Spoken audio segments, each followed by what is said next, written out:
Salut salut, bienvenue pour une nouvelle vidéo, c'est un presque book haul. J'ai fait un book haul il n'y a pas très longtemps sur la chaîne, je vous remettrai en barre d'infos si vous voulez. Mais là, on va s'attarder sur... donc c'est un book haul check-in, ça veut dire que... en gros, le nom vient du fait que, historiquement, ces vidéos, c'était reprendre nos anciens book hauls, revoir nos anciens book hauls, et dire ce qu'on a lu, pas lu. Je me rappelle plus du nom de la chaîne, c'était Salomé, elle s'appelle Salomé la personne, mais la chaîne je sais plus. Je vous mettrai sa chaîne en barre d'infos, mais elle a récemment décidé d'arrêter YouTube, donc vous trouverez ses vidéos, ses book haul check-in si ça vous intéresse, et toutes les vidéos qu'elle a pu faire, mais elle a arrêté YouTube récemment, donc il n'y aura plus de nouvelles vidéos sur la chaîne. Je crois qu'elle a une chaîne en anglais, je galère toujours à la dire. Enfin, le nom de sa chaîne est en anglais, elle parle en français dans ses vidéos. Bref, je m'égare. Elle avait appelé ça des book haul check-in parce que dans ses book haul check-in à elle, elle regardait ses anciens book haul et elle disait celui-là je l'ai lu, celui-là je l'ai pas lu, celui-là je m'en suis séparée, celui-là j'ai pas aimé, et ainsi de suite. Et du coup, elle se retrouve avec une liste de livres qu'elle avait acheté un an plus tôt et qu'elle avait toujours pas lu, et elle disait bah je vais les lire maintenant, voyez-vous. Et moi j'ai repris ce concept là juste pour faire la liste des livres que j'ai achetés il y a plus ou moins un an et que j'ai toujours pas lu, donc j'en ai fait déjà deux cette année. Une première, enfin un book haul check-in pour janvier, février, mars, avril 2021 du coup, et un deuxième pour avril, mai et juin 2021 toujours. Et je crois que dans le dernier book haul check-in, je vous demandais si ça vous intéressait un gros point sur tout ce qui me reste, mais de 2020, parce que oui, il me reste encore de 2020, et à l'unanimité des réponses, c'est-à-dire une, vous avez dit oui. Donc je me suis dit, go. C'est aussi des vidéos qui me rappellent à moi-même des livres que j'ai achetés il y a ici un an et demi à peu près, et que j'ai toujours pas lu. Et il y en a certains que j'ai réalisé en les sortant que bah oui, je pouvais les lire maintenant, je pouvais les sortir maintenant. Et pas vraiment avant, mais je vais vous expliquer tout ça. Bref, pour préparer cette vidéo, j'ai donc sorti tous les livres qui me restent et que j'ai achetés en 2020.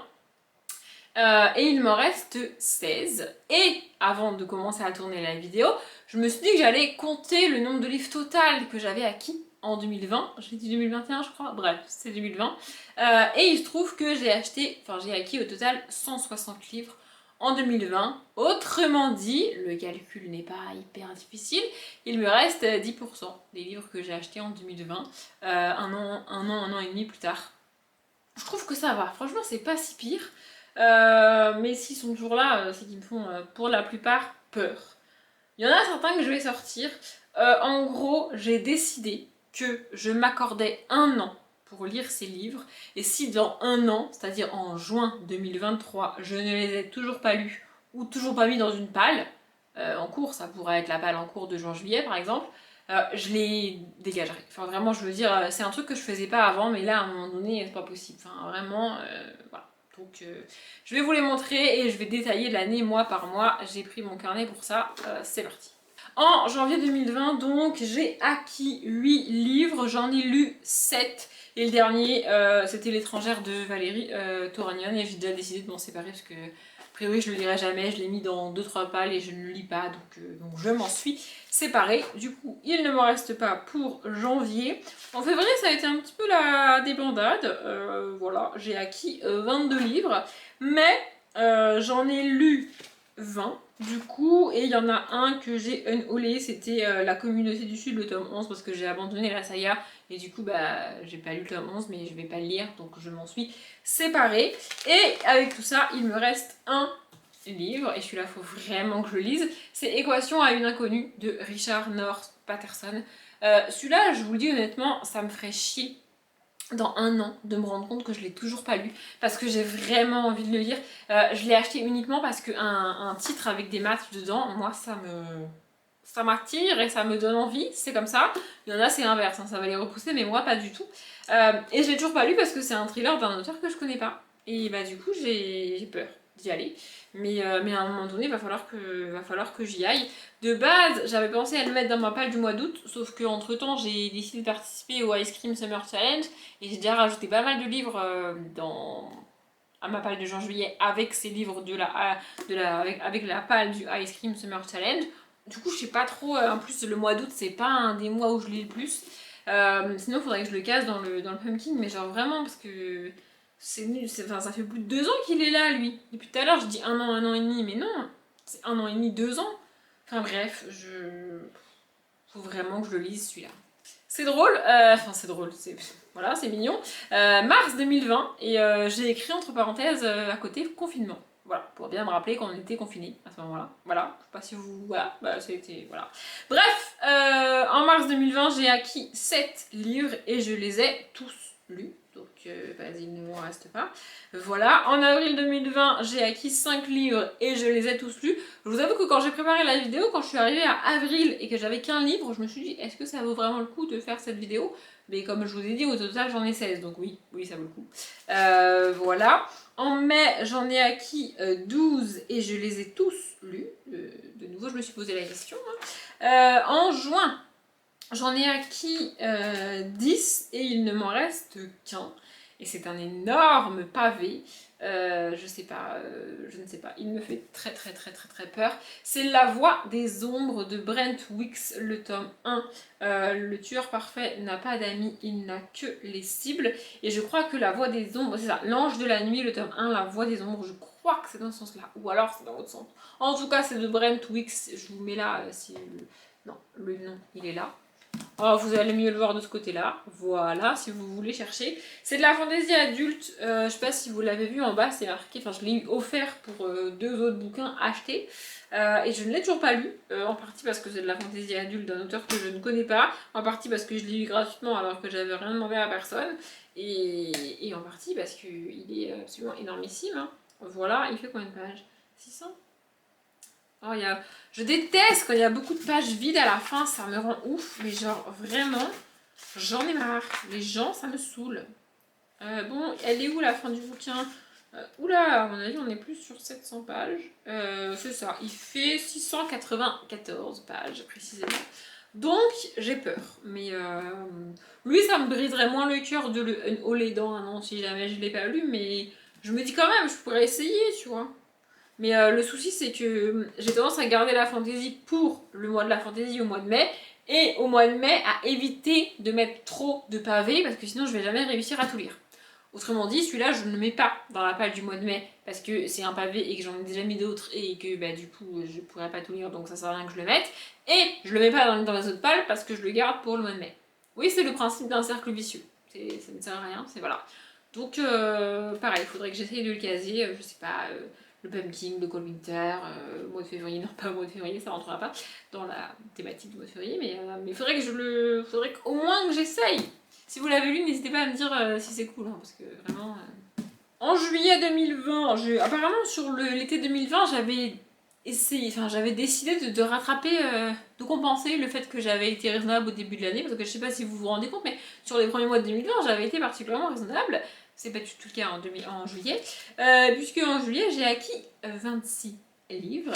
Il y en a 1, 2, 3, 4 que j'ai pas lu, dont un qui est dans ma palle du juin-juillet, donc bah, je vous le remontre pas ici. Non, attendez, je sais pas compter. 1, 2, 3, 4, 5 que j'ai pas lu, dont un qui est dans ma palle de juin-juillet, donc bah, du coup, je ne me remontre pas ici. Et les autres, je les ai tous lus, sauf. Non, je les ai tous lus. Ouais, je les ai tous lus. Voilà. Du coup, ça m'en fait 3 à vous montrer. Et je les vois là, c'est que des pavés. Ça m'étonne pas qu'ils soient toujours là. Le premier, c'est Les Illusionnistes de Nora Roberts. Je l'avais acheté chez France Loisirs. Et a priori, on est dans une romance avec des magiciens. En vrai, ça a l'air grave cool. C'est juste que bah, quand j'ai envie de romance, je vais pas vraiment vers lui. Ça se trouve, c'est pas une romance. Je sais pas si c'est une romance, si c'est du contemporain, je sais pas. Je sais pas. Faudrait que j'essaye, mais le problème c'est qu'il est énorme et que c'est une autrice que je connais pas vraiment. Donc, Robert, enfin, je la connais de nom, mais je suis même pas sûre d'avoir déjà lu un de ses livres. Et il fait un tout petit peu plus de 600 pages, donc c'est pas rien quand même. Mais faudrait que j'essaye quand même, hein. Ça serait bien. Non, mais ça serait bien vraiment. Le suivant, c'est mon seul joker. C'est-à-dire que j'ai dit que si dans un an, j'avais pas lu tous les livres que je vous présente ici, je les dégagerais, sauf celui-là. Celui-là ne sera probablement pas lu d'ici un an, peut-être même pas lu d'ici 2 ans, j'en sais rien, mais je le garderai parce que je veux le lire un jour dans ma vie. C'est juste que pour l'instant, pas pour l'instant. Voilà. Donc c'est L'Assassin Royal, le tome 1, L'Apprenti Assassin de Robin Hobb. En fait, c'est une saga de fantasy adulte et il me semble que j'ai acheté à peu près en même temps le tome 1 de La Roue du Temps de Robert Jordan, qui est une autre fantasy adulte, et j'ai commencé La Roue du Temps. Je suis actuellement seulement au tome 6, donc bon, voilà. Et je sais pas, j'ai l'impression que si je commence les deux sagas en parallèle en même temps, alors pas en même temps, enfin je vais pas les lire au même moment, vous voyez, mais si j'alterne en gros les deux sagas, j'ai peur de mélanger entre les deux sagas, j'ai peur que mon cerveau il y arrive pas, il arrive pas à se remettre dans La Roue du Temps parce que du coup il va avoir l'assassin royal dans un coin de sa tête et inversement, enfin dans un coin de ma tête, vous avez compris. Et donc bah, du coup c'est pour ça que j'ai toujours pas commencé l'assassin royal. Mais peut-être que c'est plus facile à lire l'Assassin Royal que La Roue du Temps. Peut-être que c'est tout aussi compliqué, je sais pas, vraiment j'en sais rien. Donc voilà, je ne sais pas si je commencerai l'Assassin Royal avant d'avoir terminé La Roue du Temps. Je ne sais pas quand je terminerai La Roue du Temps. Donc s'il est toujours là dans un an, il restera encore là. Parce que je veux au moins tenter cette saga un jour dans ma vie. Donc voilà. Le suivant, je l'ai cité il y a pas longtemps dans le vlog où je présente la page du Ice Cream Summer Challenge. C'est Americana de Chimamanda Ngozi Adichie. Je dis qu'il y a une catégorie dans ce vlog, donc je dis qu'il y a une catégorie où c'est féminisme et où j'ai galéré à trouver un livre alors que j'ai celui-là qui rentre parfaitement dans la catégorie, mais je sais que je lirai pas, donc je l'ai pas mis. Et vous allez me dire, Audrey, si tu sais que tu le liras pas, pourquoi tu l'as dans ta palle? Je l'ai dans ma palle parce que j'ai envie de tenter, j'ai envie d'essayer, j'ai envie de voir ce que ça donne. Mais j'ai du mal, en fait quand je prépare une palle, mon objectif c'est de maximiser le nombre de livres que je lis. C'est pas forcément une bonne idée. Et du coup, mettre un gros pavé comme ça, qui va me prendre potentiellement beaucoup de temps à lire si je vais au bout, bah ça m'empêche de lire au moins un, si ce n'est deux, voire peut-être même trois autres livres pendant la même durée de temps. Vous voyez? Le temps que je vais passer à lire ce livre-là me permettrait de lire deux ou trois autres livres si je ne le passais pas à lire ce livre-là. Vous voyez ce que je veux dire? Et du coup, bah, j'ai tendance à ne pas le mettre. Voilà. Notamment, j'aurais pu le mettre dans le pumpkin de l'année dernière, j'ai même hésité à le mettre dans le pumpkin de l'année dernière, ou alors je l'ai même carrément mis et je l'ai pas lu. Donc voilà, faudrait que je priorise les pavés. Et que j'arrête de rentabiliser mes lectures en termes de nombre de livres. Et que voilà, faudrait que je fasse ça. Mais je sais pas si je ferai ça dans l'année qui vient. On verra. Oui, c'est ça, hein, j'ai dit que j'en avais 3 à vous montrer pour le mois de juillet, mais en fait non, j'en avais 4. Le quatrième, c'est La mort dans les nuages de Agatha Christie. Et heureusement que je fais cette vidéo parce que ça me rappelle à moi-même qu'il y a plusieurs années maintenant, j'avais décidé de lire tous les Agatha Christie dans l'ordre dans lequel ils ont été écrits, et c'est ce que j'ai fait, et j'en ai lu pas mal. Et puis il y en a 2 ou 3 qui m'ont déçu, voire que j'ai abandonné, voire que j'ai mis de côté, puis que j'ai jamais repris. Et bah, du coup, j'ai jamais continué. Et comme je les lis par ordre de sortie, bah, du coup, je suis coincée en fait. Voilà, j'ai celui-là, je crois que c'est pas du tout le suivant que je dois lire, je l'avais juste trouvé d'occasion à genre 2 euros, et enfin c'est marqué 23 francs derrière pour vous donner un ordre d'idée. Du coup, je l'ai pris parce que je me suis dit voilà, c'est Agatha Christie, je veux tous les lire donc je vais le prendre.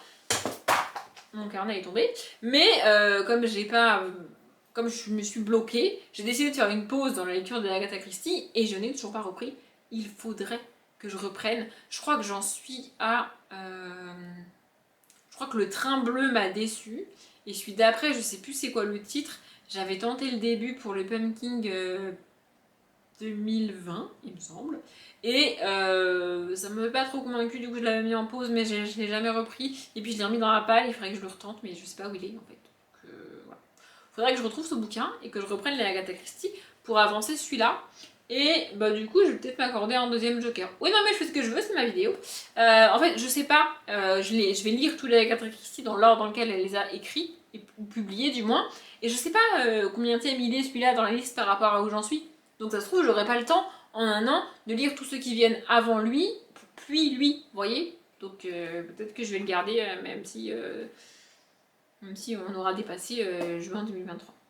En août 2020, je sais pas ce qui s'est passé, mais j'ai été ultra raisonnable, puisque j'ai acquis que 4 livres, et Dieu merci, je les ai tous lus, non mais quand même, voilà.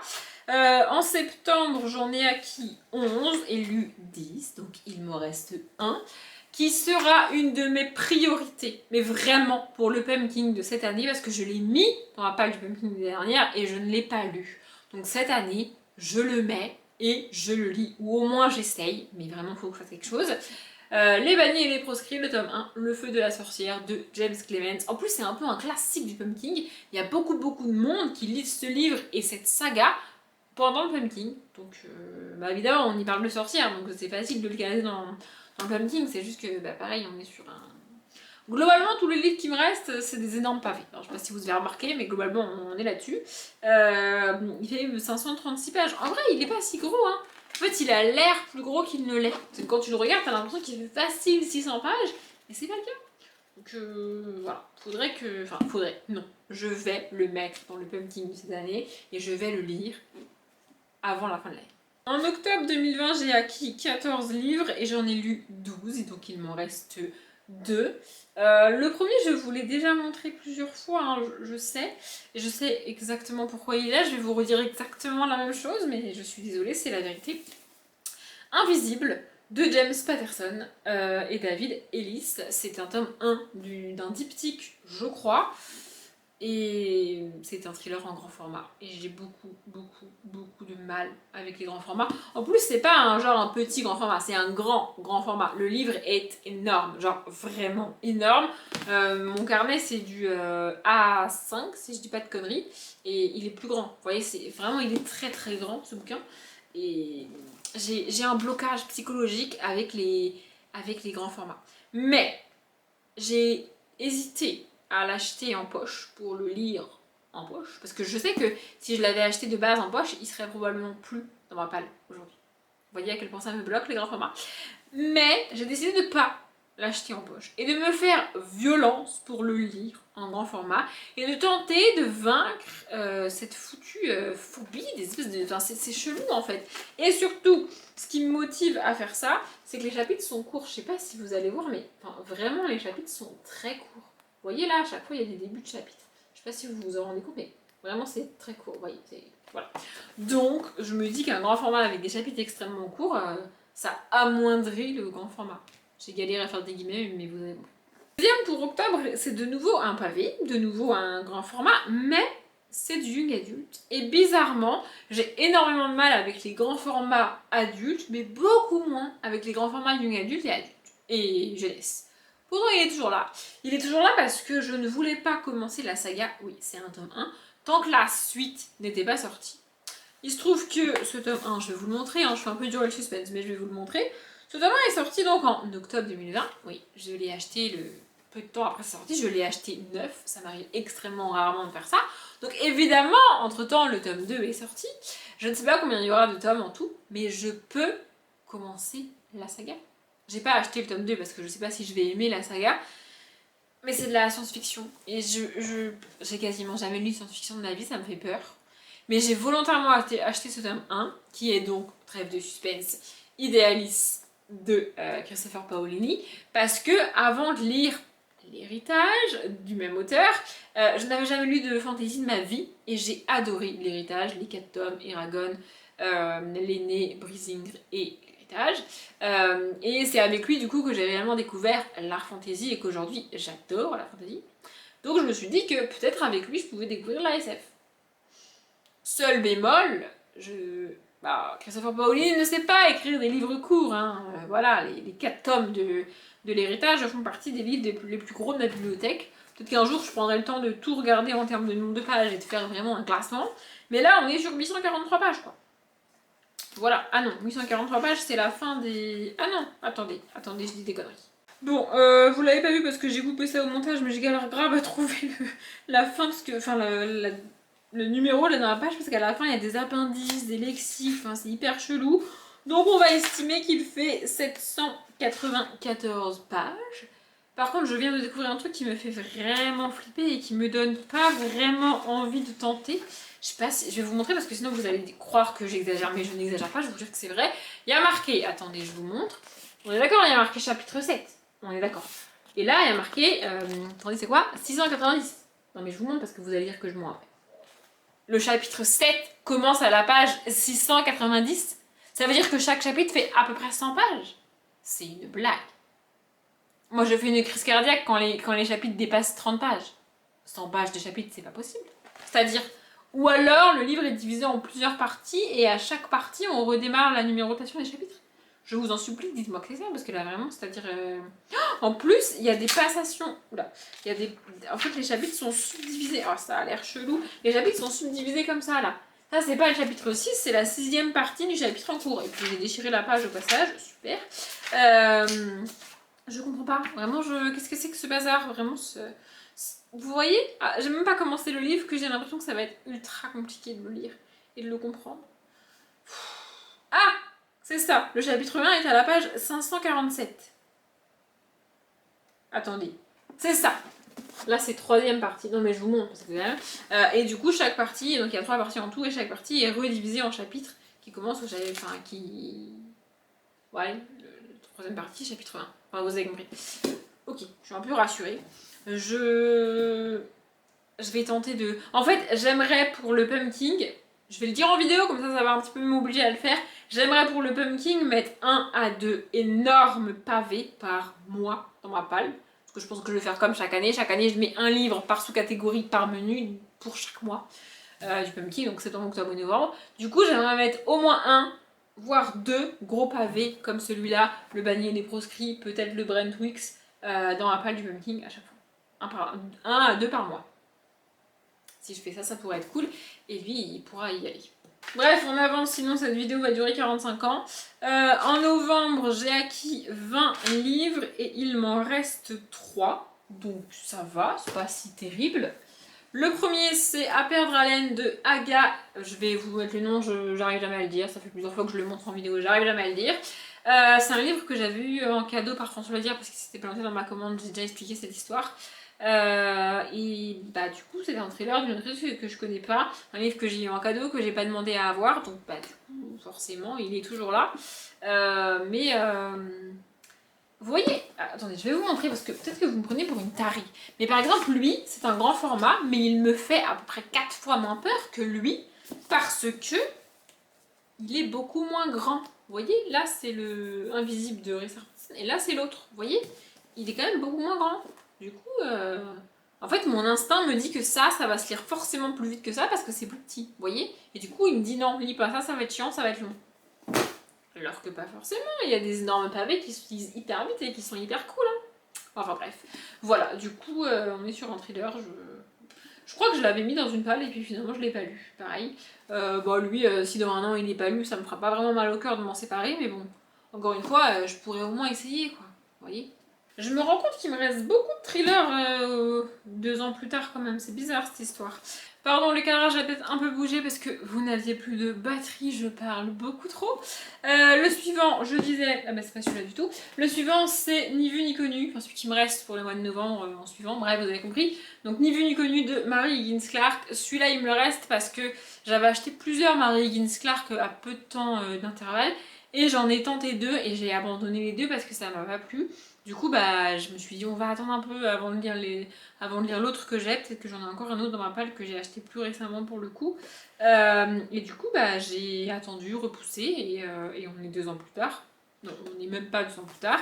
Et il est toujours là. Mais pour le coup, j'ai pas l'excuse de c'est un pavé machin et tout parce qu'il est tout petit. Donc vraiment, je peux pas sortir cette excuse-là. Il fait... attendez. Il fait 316 pages. Donc voilà. Et c'est un truc tout con, mais j'adore les passations de chapitres en plein milieu comme ça. Avant, je détestais et aujourd'hui, j'adore. En fait, c'est synonyme de vieux livres et là, mon édition date de 1997. Donc voilà. Je sais pas de quoi ça parle, il faudrait juste que je change le coup, quoi, ça serait bien. Et le troisième qui me reste pour novembre, c'est exactement pour la même raison que le Mary Higgins Clark, puisque c'est La Ligne Noire de Jean-Christophe Granger. J'ai lu et absolument surkiffé Les Rivières pourpres de cet auteur-là. C'est son livre le plus connu, je pense, et c'est aussi, contrairement à ce que je pensais, et je trouve ça ouf, son premier roman. Les Rivières, c'est son premier roman. Et ensuite, j'ai essayé de lire 2, peut-être même 3 autres livres de l'auteur. Et échec sur échec, déception sur déception, abandon sur abandon. Donc bah du coup celui-là je me suis dit on va attendre un peu quand même parce que là ça fait beaucoup. Et bah il est toujours là. Voilà. Et en plus c'est un continent que je suis pas habituée à lire. Puisque c'est marqué il existe quelque part en Asie du Sud-Est entre le tropique du Cancer et la ligne de l'équateur une autre ligne, une ligne noire jalonnée de corps et d'effroi. Franchement, ça a l'air trop cool quoi. Pareil, lui je sais pas s'il va rentrer dans la catégorie pavé pour le pumpkin, mais il fait plus de 600 pages, donc en vrai, au-delà des 550 pages, moi j'estime que c'est un pavé, et comme c'est moi-même qui décide pour ce challenge-là, dans le challenge, je me rends compte de plus en plus que j'aime bien me challenger avec des bouquins en plus du challenge de base que je fais. C'est ce que j'ai fait pour le Ice Cream Summer Challenge, et c'est ce que je vais probablement faire pour le pumpkin. Non mais la meuf est terre. Bref, donc voilà. J'adorerais pouvoir le lire pour le pumpkin. Au pire des cas, il finira dans la palle du Cold Winter, je pense. Mais lui, pour le coup, ça me ferait vraiment, vraiment chier de pas l'avoir lu dans un an. Ouais, je suis vulgaire, je sais. Mais vraiment, ça serait dommage, quoi. Et donc, on en arrive naturellement à décembre 2020. Et en décembre 2020, j'ai acquis 21 livres. J'en ai lu un certain nombre, mais je les ai pas tous lus. Il m'en reste 1, 2, 3, 4. Et il y en a 2 que j'ai pas lu, mais que j'ai plus. C'est Noël à la petite boulangerie de Jenny Colgan que j'ai décidé de finalement pas lire et que j'ai donné à ma mère. Et vous vous en foutez, mais je vous le dis quand même. Et Merci Thompson, le tome 8, parce que j'ai abandonné la saga au tome 4, je crois. Et j'avais déjà le tome 8, donc bah, du coup je m'en suis séparée puisque je ne le lirai jamais. Mais donc, comme je disais, il m'en reste 4. Il me reste Follow Me, le tome 1, Seconde Chance de Fleur Anna, un tome 1 de romance d'une autrice que je vais découvrir mais que je ne connais pas et que donc je n'ai pas priorisé. Mais ça serait bien que je le priorise, ça serait vraiment bien que je le lise. Voilà. Je vais aussi me débrouiller cette année pour le pumpkin pour me caler des romances. C'est pas hyper évident de caler des romances dans le pumpkin parce que c'est pas fait pour ça et c'est surtout pas quelque chose que lit Guimauze, la créatrice du challenge, et donc elle ne pense pas à mettre des mots-clés et des sous-catégories où tu peux facilement caler des romances parce qu'elle en lit pas. Donc elle a pas besoin de caler des romances dans son propre challenge, vous voyez. Elle a pas envie de lire des romances, elle en lit pas, ça l'intéresse pas. Donc elle n'y pense pas en fait, je pense. Et donc c'est hyper compliqué de mettre des romances dans le pumpkin. T'es obligé de tricher pour le faire, vraiment c'est galère. Mais ça serait peut-être bien que j'arrive à le caser dans le pumpkin. Oui, je parle beaucoup du pumpkin en ce moment en vidéo parce que moi, à l'heure où je parle, là, on est début juin. Ma palle de juin-juillet est donc déjà faite. Ma palle du mois d'août est quasiment faite. Donc ça veut dire que tous les livres que j'ai très très envie de lire, je pourrais pas les lire, enfin, et qui sont pas dans ces pales-là, je pourrais pas les lire avant le mois de septembre et avant le pumpkin. Donc je vais les caser dans le pumpkin pour pouvoir les lire en septembre. Vous voyez? Et donc tout cela que je vous montre, il y a très très peu de chances que je puisse les lire au mois d'août. Donc du coup, pumpkin forcément. Voilà. Celui-là, honnêtement, je sais même pas encore ce qu'il fout là. Probablement que je vais même pas tenter et je vais m'en séparer parce que ça me tente de manière extrêmement moyenne. C'est Les vœux secrets des McBride de Sarah Morgan. Je l'avais eu dans le calendrier de l'Avent, donc 2020, voilà, de Once Upon a Book. Et je sais pas. En fait, je sais même pas si c'est le tome 1 d'une saga, si c'est le tome 56, je sais pas combien, si c'est un tome spin-off, j'en sais rien, si je peux le lire tout seul, pas tout seul. Vraiment, je sais pas. Et ça m'intéresse tellement pas que j'ai même pas pris la peine de me renseigner pour savoir si c'était un tome en plus d'une saga. J'ai un peu l'impression que je crois que les McBride c'est une saga pour Sarah Morgan. Et ce tome-là, c'est un tome sur Noël. Du coup, peut-être qu'elle a fait juste un tome sur Noël en plus, mais que tu peux le lire un petit peu n'importe quand dans la saga. Mais je sais pas si tu peux le lire avant d'avoir commencé la saga ou pas. Et franchement, commencer la saga pour pouvoir lire ce bouquin que j'ai eu alors que je l'ai pas demandé, flemme. Vous voyez, en plus, me fatiguer à chercher pour commencer une saga d'une autrice que, en plus, j'ai tenté d'autres livres d'elle et ça m'intéresse moyennement. Et surtout, celui-là, il se passe au moment de Noël.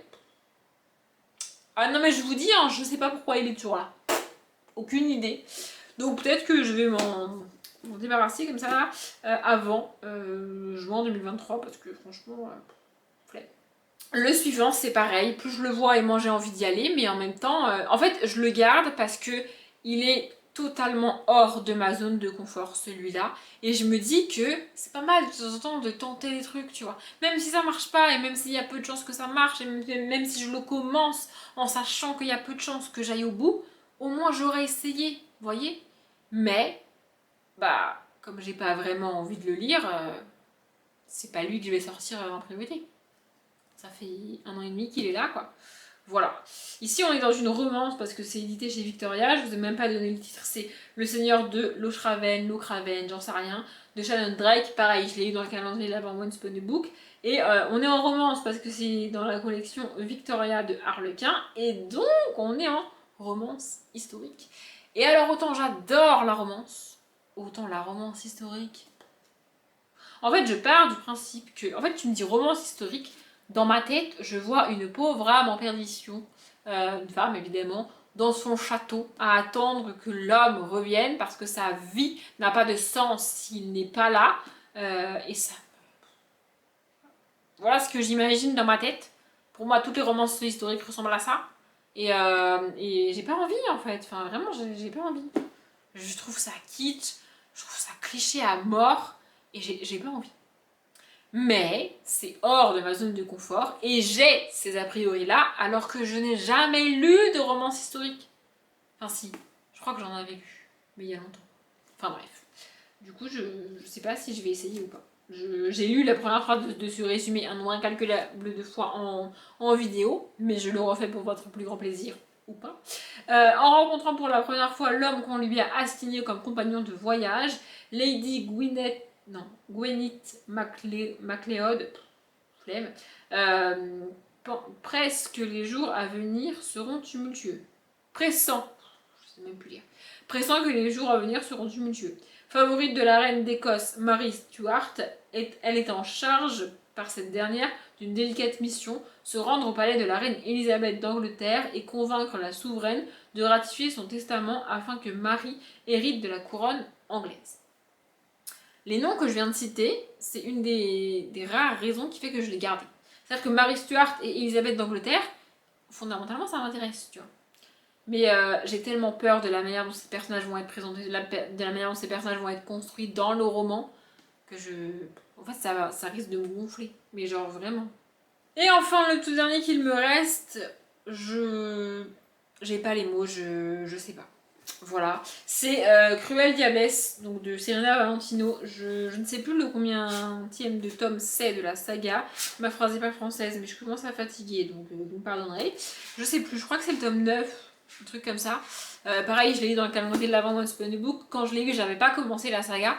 Et moi, je peux pas lire un tome 9 ou un tome X sans avoir lu les premiers. Donc j'ai acheté Miroir Miroir, j'ai lu Miroir Miroir, j'ai adoré Miroir Miroir, j'ai acheté l'histoire de la bête, j'ai lu l'histoire de la bête, j'ai adoré l'histoire de la bête, donc les tomes 1 et 2. Et ensuite j'ai acheté les tomes 2 et 3, donc Pauvre âme en perdition et Maîtresse de tous les maux, et je les ai abandonnés tous les deux, ils m'ont tous les deux gonflé. Et du coup je me retrouve avec ce bouquin. Je sais pas si je le lis sans avoir lu ceux d'avant. Je sais pas si je lis le tome...